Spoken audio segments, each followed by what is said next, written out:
আপনার কপাল ভালো, ভাগ্য ভালো যে আপনাকে যারাই হোক সেই হেলিকপ্টারে করে পাচার করে দিয়েছে, তা না হলে আপনাকে খুঁজে পাওয়া যেত না। উত্তরসূরি শেখ হাসিনা আবার ভারতবর্ষে গিয়ে আমাদের বিরুদ্ধে চক্রান্ত শুরু করেছে। প্রতিদিন আওয়ামী লীগারদের বলে তোমরা এখনো পারো না, তোমরা মারো, কাটো, জ্বালায় দাও, এই সমস্ত কথাবার্তা বলতে থাকে, তাই না?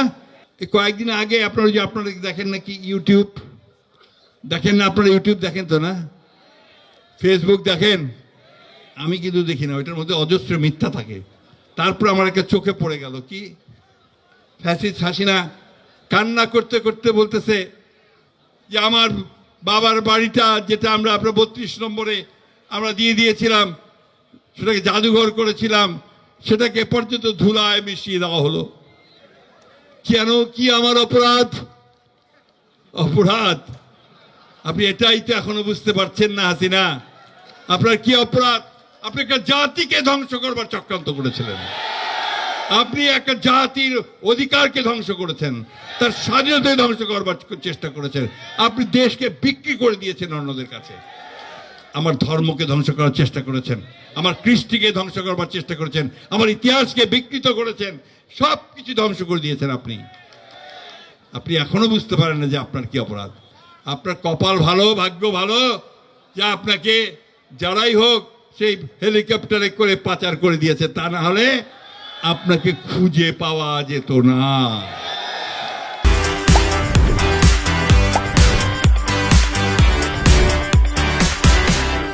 বন্ধুগণ, সেদিন সামরিক বাহিনী একটা খুব ভালো ভূমিকা পালন করেছে, আমরা সেই জন্য তাদেরকে ধন্যবাদ জানাই।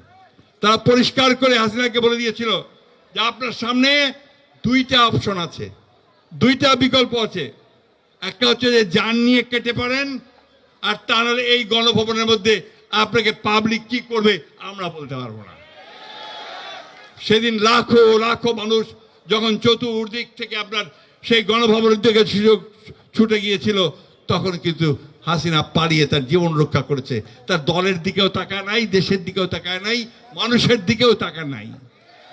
এই নেতার উপরে, এই নেত্রীর উপরে কি মানুষের আস্থা থাকতে পারে? আস্থা থাকতে পারে?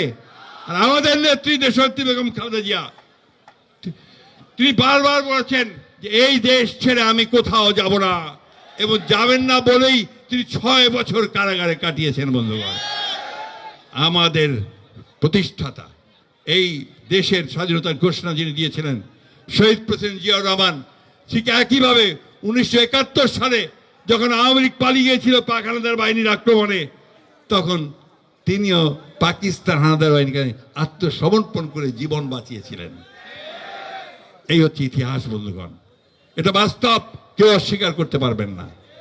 আজকে সেই আওয়ামী লীগ এবং তারই উত্তরসূরি শেখ হাসিনা আবার ভারতবর্ষে গিয়ে আমাদের বিরুদ্ধে চক্রান্ত শুরু করেছে। প্রতিদিন আওয়ামী লীগারদের বলে তোমরা এখনো পারো না, তোমরা মারো, কাটো, জ্বালায় দাও, এই সমস্ত কথাবার্তা বলতে থাকে, তাই না? আওয়ামী লীগের কেউ আসে? কোথায় গেল সব? কোথায় পড়াইলো সব? কোথায়? বন্ধুগণ, এইভাবেই পালাতে হয়। সমস্ত স্বৈরাচারী সরকার, ফ্যাসিবাদী সরকার ওই নমরুদ ফিরাইনের মতো হয়, মৃত্যুবরণ করে অথবা পালিয়ে যায়, তাই না? এটাই হচ্ছে পরিণতি। তাই আজকে বলতে চাই খুব পরিষ্কার করে যে আজকে ছাত্র জনতার আন্দোলনের মধ্য দিয়ে যে গণবিস্ফোরণ হয়েছে, সেই বিস্ফোরণের মধ্য দিয়ে যে সরকার আজকে এসে বসেছে, আমরা এই দেশের জনগণই তাকে আমরা ক্ষমতায় বসিয়েছি। ছাত্ররা, জনগণ, রাজনৈতিক দলগুলো সবাই মিলে তাদেরকে, ডক্টর ইউনূসের মতো একজন সকলের কাছে গ্রহণযোগ্য মানুষ, নোবেল পুরস্কার পাওয়া মানুষ, সবাই তাকে আমরা সম্মান করি, শ্রদ্ধা করি, তার নেতৃত্বে একটা সরকার গঠন করা হয়েছে।